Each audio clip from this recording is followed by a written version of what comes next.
So in this context, what do you think will be the future of medicine? Oh, I think medicine is really amazing for acute care. I think when you break your arm or you have appendicitis or something goes wrong in an acute way, I think medicine is a great thing for acute care.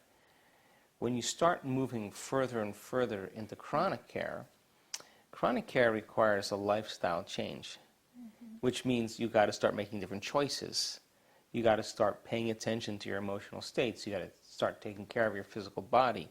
You got to start looking at your chemical states. And the beauty behind that is that people are beginning to wake up with the understanding that they can be a participant in their own health. And we tell people, look, if you're treating for cancer or you're treating for diabetes or you're treating for MS, continue your treatment. But let's add this element to see if we can quicken the process. And let's take measurements. Every 3 months, let's take a measurement. Let's see what your body looks like. Let's measure your blood. Let's do a radiographic study. Let's measure something. And let's see if you're in fact improving.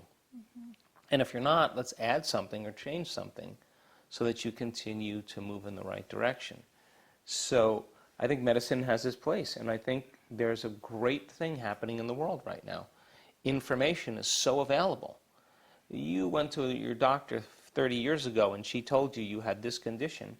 You'd say, okay, what do I do? And she'd say, well, you need to do this surgery or this treatment.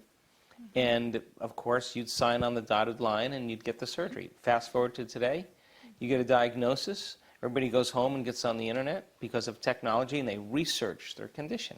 They come back to their doctor knowing as much about that condition or the alternative treatments as their doctor. And they say, I want to try this, and the doctor says, well, that's not going to work, or I don't know anything about that. And they say, really? Time to find a new doctor. So people are taking their power back because you don't need an authority to get answers any longer, whether it's a priest, whether it's a teacher, whether it's a doctor, a governor. You can get information on your own, and that begins to empower people.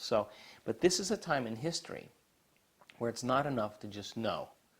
This is a time in history to know how. And so there's a division.